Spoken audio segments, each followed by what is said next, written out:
All right, today we're back. Back, We're baby. talking. We're back, baby. We're talking from the couch. It's a little different setup. If you're watching this on YouTube, you'll see we're now on the couch in our living room versus being on two separate computers in our house. So a little bit of a change of scenery. We also have the libations flowing. What are we sipping on today? Well, you've made us a nice Oaxacan old fashioned. So cheers to you if you're watching this. If you're watching this in the morning, maybe not. But, that's up to you. Today we were going to get into a topic that is an interesting one, and that is, I guess, a realistic look at what it's like to take vacations as a business owner. This episode will definitely slant towards if, it's not a side hustle, like if it's your full-time gig. Right. And with two different perspectives, which I think will be really helpful. Yeah, and we'll get through this and we'll go through exactly the different perspectives because Lauren and I are at different points kind of in our business journey. She's in year 4. 4. Yep. And I'm finishing up year 11. So And they look very different. yeah, they're very, very different. And she's in, like I come from the perspective of I have a couple team members, contractors, small team, right? We're roughly all combined 10 people, but my role is definitely more like managing, right? That where I think you on the flip side is like you're the consultant, you're in there, Yep. I'm doing hands-on content creation every day. I'd like that to not be that way with getting ahead and whatnot, but at the moment, yeah, it's me. My team can scale a bit, but generally it's contractors and they're doing smaller things rather than doing the bulk of the work. And that's where I think it's good for us to kind of have these two different perspectives for anyone who's listening who's maybe in one of those different positions, right? Where when you first start your business, when I started it, it was me, fingers on keys, doing everything. I don't think I took a vacation for the first 4 years, which I don't recommend. And we'll get into a little bit, more about the stats about other entrepreneurs. But it's important to have that distinction, right? Like we're at different phases, I guess, or it's also just different models. So that's that. Before we get into that, I think it's important for people to go, okay, what's my race that I'm running? Right. And pick the system that works for you when it comes to vacations. I want to get into some of these stats. Tats. The stats around entrepreneurs and taking vacations, big shocker, not great. Yeah. Turns out, if anyone who starts a business, we're very bad at taking vacations. So Gallup they did a survey, they found that 39% of owners, work over 60 hours a week. So that's a lot of hours on, which I don't doubt at all when you're running your own business. And I also think I don't know how many of those are hard laborious hours, but there's a lot of thinking hours that go into it as well. Alongside that, there was a study from On Deck that said only 57% of business owners take vacations, and those vacations tend to be a little different than maybe full-time employees who are taking vacations or the traditional 2 weeks off, because even when they're on vacation, 2/3 of entrepreneurs surveyed said they checked in on their company or checked in on email, checked in on work at least once a day. Not a shocker. Definitely not a shocker. I mean, how often do you check in while on vacation? Yeah, I mean, it's changed over the years, right? And I also think it changes based on the type of vacation. So I would say, yeah, it's like, I hate being the guy who's like, it depends, but really, like, do we have a giant project deadline coming up, what have you? But let's just say it's a standard vacation. I've, planned for it, and we're going to go somewhere, going to Mexico for a week. I'm probably checking in once a day. I'm at least looking to see, okay, once a day, where are things? Is there any fire? Does anybody need me? I would say earlier in my career, like the first couple vacations, I would be not only checking in, but working. Yeah. Like I'm working kind of like 2 to 3 hours a day. Zoned in. Yeah. And where do you sit on this with vacations? And yeah, I mean, let's see. When I go on vacation, Mexico was different. So Mexico, there were a bit more hands on deck with some projects. So I was pretty much hands off, which is not like our usual vacation. So this next big one that we have coming up, and I think our Thailand trip too, a few years ago. Which, just to jump in and give context, so we are going to Argentina for 2 weeks. So Just to give that context, and Yeah. we did go to Mexico to an all-inclusive resort for a week. So I want to lay that. They're different types of vacations. So Right. So we're going to Argentina All for, inclusive, Yeah. drinking all day. but we have one coming up right now. I think this is a good kind of time to level set to go, okay, you're in year 4. We're going away for 2 weeks. How often are you going to be checking in? I mean, here's the deal. With this vacation, I have, like I said before, less hands on deck. So I will have to either get ahead with work. So that will mean putting in a bit longer days, likely working some weekends. And then from there, while I'm there, I'll need to be on for maybe about an hour and a half a day at most. And then at the least, maybe like 30 minutes a day, just for like posting and everything I have to do natively. Yeah, and this is what I would probably break down to is when you're looking at your vacations, and if you're an entrepreneur and you're listening to this, you go on vacation, you're probably going to check in or get some sort of work-related thing. Now, I'm not talking about a weekend away. A weekend away, you should be able to leave your phone in the car. That's something I'm people can go one day without contacting you, right? But if you're going to go away for 2 weeks, what I find to be important is to get ahead with anything that can be ahead beforehand. And of course, if there's real-time stuff, communication, etc. I mean, I remember I was in Thailand on this island, Koh Samui, and I had a pitch call with a company in Texas. So I woke up at like 3:30 in the morning to take that call, outside of some hostel. I know. I'm pretty sure in Thailand, we took a call at 4 a.m. I forgot what client it was, but yeah, definitely waking up. I mean, that ended up being kind of cool though. So this is the pros and cons of that. So we ended up waking up super early to take this call. And after the call, it was like about 5-ish in the morning. The sun will come up here in the next, 15 minutes. So we ended up going to the beach, and like a few friends, and we all went to the beach and went for a sunrise swim. So it ended up kind of being kind of perfect in a weird way. We had to be up anyway. We were still a little jet lagged. So Yeah, I think with this stuff, right, like, should you work, should you not? Here's my thing. I know that if you don't take a vacation, you're going to be put to bed rest at some point. Like, that is, your body's going to need it. Like, a vacation will be brought upon you, and it won't be one you enjoy. I think, one, take the vacation. But how you take your vacation and what works for you is totally up to you. Now, there is, and this is part, I believe, of starting your own business, is breaking away from the social construct of 9 to 5, which we're kind of doing as a society as a whole, which is like, sit at a desk for 8 hours and, you have to be there. So it's like more just get things done and get your OKRs, right? Objectives and key results. Like, what are those? For life, I honestly think for life and for business and for everyone who, even if you have a full-time job.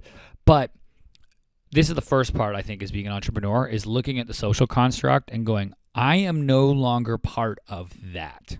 Yeah. So I'm not going to listen to what works for Johnny Joe down the road, who has a 9 to 5 job, might not work for me. And I'm not going to feel guilty about like, oh, I need to check in for 30, 40 minutes a day. Or my vacations, maybe I need to work if I'm going away for 2 weeks, 3 weeks, maybe I need to have 1 day of work in there, right? I'm not going to feel guilty for that because that's what works for me. Right. So I guess that's the first thing, like getting away from that construct. And then the next thing I think, which is I want to kind of flip to you a little bit about, is I think there are these two things that make people work on vacation and work late nights and go for it. And it's really this balance between you're passionate about your business, right? That's why it's not like you just don't turn it off, right? So you're balancing passion, but then on the flip side of that, putting immense pressure on yourself. And I put immense pressure on myself. And I believe that entrepreneurs, we put that pressure on ourselves to like, if I don't do this, like it's all going to collapse. And it just feels like I'm building on a house of cards, right? It feels like that feeling. So do you find that you have to balance between that passion and pressure, using them as fuel? Like where do you lie on, I guess, how that is scaled? Passion versus pressure as motivation to work, or as as like as why you're working maybe on vacations or the late nights, right? I think it's like people will be like, entrepreneurs, they work so much, and I kind of think it's a blend of both, right? Some people, it's like I get obsessed on projects and like will become a workaholic, and I like that. But if I'm doing it because of passion, I think awesome. If I'm doing it because I like and being hard on myself and pressure. And like, I think that there's underlying other things there that we can get into. But yeah, I mean, that's a tough one because I think like every project that I take on, some you kind of have to gauge. So each client may have its ranking in your, in your portfolio. Like there's certain clients you give a bit more attention to. There's certain projects that you want to give a bit more love to out of necessity because it's a higher paying client, or maybe it's just something you really care about. So there's this kind of intrinsic motivation and passion involved with some of the bigger projects, we'll just call them bigger, to make sure you're performing at the top level for certain things. So like certain clients, I'm going to set it and forget it. And while I'm on vacation, I'm not going to touch those things. But then there's other things where you kind of have to make sure you're reining in that extra time or extra creativity or extraness that you want to add to it. Like I can't really figure out how to communicate that better, but maybe on a normal week, you'd probably spend, 20 hours working on a certain client. Like maybe that's a bit aggressive, but either way, let's say for example, 20 hours working on this client because I love it and I love to, noodle things until they seem about perfect and, try to make it as good as I can, make each post as good as I can. Well, as you're gearing up for vacation, your priorities begin to shift. So maybe this time as you're gearing up for vacation, you're not going to spend that 20 hours, but you're going to make it nice, but nice within the boundaries that you have now. Like, oh, you have to go do this and this and this to prepare for your trip. You can either, like we said before, you can either work try to get the work done beforehand so you can have that freedom to like do what you need to do, or you'll just have to do a little bit while you're on your trip. And as long as it's not something that you feel like is, suffocating your fun, then I think it's okay. Yeah, I think it's this whole like pay now versus pay later thing, right? So we got to make a sacrifice at some point, right? So we, for instance, have this trip coming up. So the weekends leading up to it, it's like every free weekend we have, we're saying no to things to be like, no, we need to work that Saturday, Sunday. We blocked out a full weekend and put on the calendar no plans weekend. Yeah. We accidentally ended up going to happy hour and had a little fun, but a little schwasty, but it happens. I think though, for me, it's that pressure definitely was the first like part that got me like this fear of becoming a failure was way more powerful, and like I need to work more to prove it to some imaginary figure that I'm not a failure, which was now kind of coming on the other side of that. It's much more a driver of passion and like internal drive of like, I want to win. I want to do great work for our clients. I want to help them. So that's where I think it comes to. And we've talked about that before too, with like how what's motivated you in the past may not be healthy for you in this next chapter moving forward, and it may not serve you moving forward. So like same for me, that desire to be as perfect as possible and make each post as great as it can be, that pressure is a driving force, that perfectionism that gives you in some instances that confidence to have, gives you more confidence in the work that you do, and it proves to yourself, like you're saying, that like, okay, I am doing the right thing. I am worth the money that these people pay me. Maybe that was like your first chapter, or like that's almost like my first phase of motivation. And now it's like, okay, sustainability, scalability are the different drivers moving forward.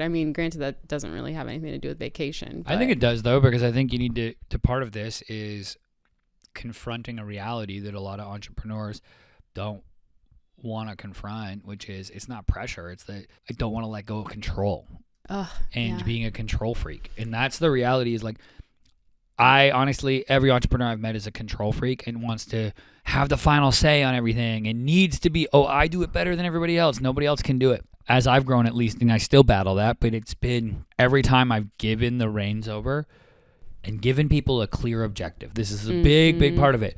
If I just hand the reins over without a clear objective and expectations, all hell breaks loose and people come back and waste time and don't hit. They waste a shit ton of time, and it's bad performance. But it's ultimately bad performance is the result of bad leadership. Right. So not being specific. And not holding people accountable. Right. Where it's much more now. I go, okay, what's the goal? Go execute that. And you might get to the goal a different way than I do, but I'm going to pass that over to the team and make sure, like, okay, this is what's happening. Now, how do you do that with confidence? How do you let go of that control I think having one, clear objectives, Right. two, systems, or what I'll call like checkpoints, catch points, Mm-hmm. so that you don't have to wait until, like, this was something really interesting for me, like when we built our content system, and I used to just send like my team out and be like, oh, go make posts and put it in the thing, and then I'll review at the end. Big problem there is, it goes through copywriting, gets designed, gets up in our social media scheduler, and it gets to the end, and I'm like, oh, that's not what the client needs. Mm-hmm. Now we've burned half a day of work or day of work on that post. Right. Now it's building the system in place to go, okay, what's the primary objective of this, piece of content? Great. All right, here is the copywriting that I'm pitching. Okay. Here's the design style I'm thinking. Okay. Now you can check in at those checkpoints. And yeah, it's like, it might mean you have to have a little bit more visibility or see what's going on, but you're going to be able to catch and correct a lot sooner. Mm-hmm. Then after a while, people get the look, feel, and they're not needing to be checked in on. But those initial times, I think letting go of control is like, okay, let's build in catch points to just be like, I'm going to check at this point. Yeah. Because if I can correct an error or help a team member out at 25% done versus when they're, 80, 90% done, there's a couple things. Biggest, saves time and money. Yeah, Two, you're just burning resources if people have to keep going back and forth, and if multiple people have to keep going back and redoing things, and that's wasteful. Two, this is the other part about it. People, if something's only 10% done or 20% done and you tell them to scrap it, they're not butthurt.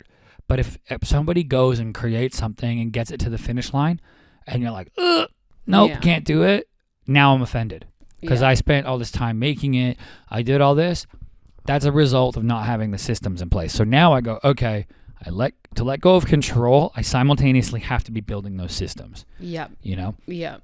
Definitely. I mean, the flow chart is real. Like, people need to know exactly what's needed, when and why. I mean, in regards to kind of prepping for vacation, I mean, I guess it's like a structural thing that's important for all business owners, like figuring out how to systematize as much as you can.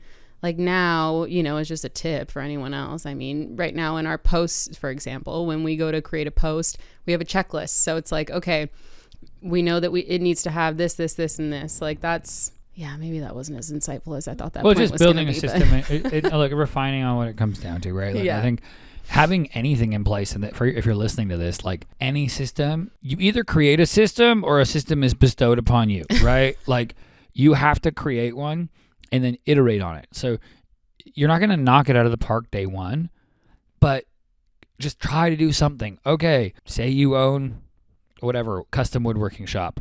The order comes in. After the order comes in, we send a thank you email. Then we send them a progress update halfway through. Okay, halfway through, before it goes to whatever the finishing product, we snap a photo and we send it to the client. Then when it's done, we say, we put it in the box. And then it goes mailed out. All right, that's a system. Yeah. It could definitely, I don't know that, it could be improved on. Yeah. But that would be like an example of having control over the final product without having to yourself be the one doing the controlling. Yeah. And I think it's so funny you bring that up, because it was actually this morning that I had a thought about kind of maybe, saying too much, but just my trajectory in business up until this point. And each point just kind of realizing the impact of being a control freak. Like maybe it's not that freaky, but like the impact of being a control freak on output and what that means. So like, in the beginning as a solopreneur, you're doing everything. You're doing the strategy, the design, the copy, all of it. And then at different moments in my journey thus far, I've had, so many clients to where I'd have to pass off and begin to contract out work, which, required a whole new set of systems. And then now it's like, okay, realizing that I think my next trajectory, because, leadership and management of people is something that is not necessarily my strong suit. It's something I have to continue to work at, that maintaining communication with people, setting those boundaries, because for me, again, as a control freak, it takes a while for me to really define as specifically as possible exactly what I'm looking for so that people can give me what I need. So now I'm realizing, okay, my next phase in my journey is figuring out how to teach people how to fish. How can I teach entrepreneurs, teach business owners how to take their own intrinsic strengths and apply them to whatever will be the best marketing fit for their business, given their personality, given their unique, strengths, whether they like to write, like we talked about the other day separately, but just, helping people lean into that which makes them great without teaching people to be more scattered, like trying to really hone in and help people focus, give people that guidebook, give people systems. Like, how can we give people systems and teach people how to create their most effective marketing plan? Yeah. And I think when it comes to that, and, if you're listening to this and you're like, all right, well, buddy, I want to go on vacation. Give me some tips. Here's just full tangent. I don't know. That was my thought today. Here's what I would say, right? Look, there's 1,000,001 different articles on how to avoid burnout and all this crap on the internet, and you can go read that. And you're not listening to this podcast for that. Here's what I'm going to give you. I'm going to give you some practical, or the listener, some practical tips to help you get ready for a vacation if you own a business. All right. Number one. This is my favorite one. Leading up to the vacation, you need to pick this time. Realistically, maybe it's a week, maybe it's 10 days, 2 weeks, whatever. You have to delete all social media apps from your phone and email.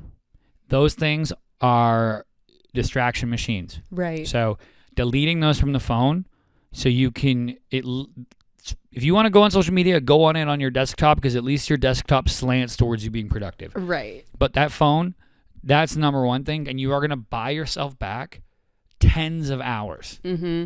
So that if is you one. can't, okay, I'm just going to cut in. If you can't delete the app for whatever reason, like for me, I have to post natively on Instagram all the time. You can delete your app. You can't add a collab via desktop, and these clients are very specific about needing a collab. Anyway, hopefully Meta can fix this. But shoot, where was I? Oh yeah, if you can't delete the apps, then what you can do, and this is something that's super helpful, is set a timer. Okay, not but do you everyone listen to those has timers? an app. Well, sometimes I set them as break timers, but I play around with it. It's like, okay, play games with yourself.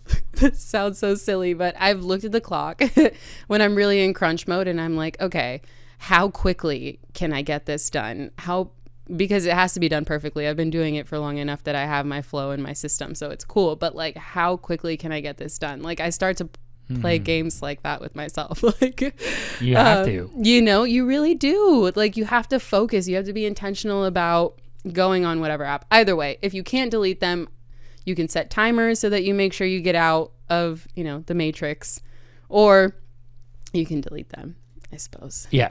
Either way, you need to step away from those things. And I don't even care if you have to delete Instagram and then reinstall it every day. It takes literally 10 seconds to reinstall it. Yeah. So and it saves your login info. So that's not a terrible idea. Make your post and then delete the apps. So that though is one. Mm-hmm. Okay. The next thing I would say when you're getting ready to get ready for a vacation, save the hangovers for vacation. You can't afford to have a morning where you're like, ugh, and it's like that weekend leading up to it, all that stuff. It's just not worth it. Like, don't do it. And you might. I say that as honestly, but this isn't hangover material, but I have literally messed my stomach up too. Like, oh, we're not going to cook because we're too busy trying to get things together. And next thing you know, I'm ordering pizza, and hopefully it wasn't from Domino's because I was just asking for it. But this is TMI. But either it's way, all good. I mean, it's real life. I've messed my stomach up the night before vacation because I was being lazy. So just plan. Try to take care of yourself. Drink your water. Don't get too stressed out. Do some yoga. You want to be fresh and like of a clear mind and excited during your vacation. You don't want to start it out by being exhausted from working so hard. Yeah, and looking at what is the reason for this vacation, right? Is it a moment with my family? Is it to step away? Is it a recharge? Is it a vacation to experience things, etc.? Mm-hmm. Okay, my number 3 tip. You need to batch work and do as much as you can past your vacation, not just to the end of the vacation. The last thing, and I made this mistake before, you come back from vacation, you're like, dang, that was awesome. oh my God, I went to this place and I saw these temples and blah, blah, blah. And then you come back and you have no work ready to go for clients. And you're exhausted because maybe you came back with a cold or something. Who knows? I mean, a little Montezuma's revenge. a little up in here. something not cute. You know what I mean? Something very not cute. Either way, yeah. But so all I would say is like do yourself a favor there and buy yourself a day or two. That would be 3. And then the last one, which is 4, is look at your last vacation or look at the next one that comes up and try to write down just how much time you spent. And then on your next one, go, can I spend 30 minutes less a day? Can I spend 10 minutes less a day? Can I do something from a time audit perspective to spend less time checking in on my work while I am on vacation? Oh, I can't? Well, what if you literally cannot? Well, what needs to happen so you can? Is that hiring a virtual assistant? Is that getting a contractor, right? And then start to really, really pinpoint what's going on. Oh, it's emails. Can somebody handle those emails, right? Is there a project manager you can hire? Can you get somebody for, $25 an hour contractor, $30 an hour contractor to come help you? Right. Probably. Yeah. So I like to set calendar reminders. So for me, because I need to, copy and paste URLs and know who to tag and all of these things, I'll sometimes set Slack messages, send them to myself in the future with all the information I need to know at the moment I would likely wake up.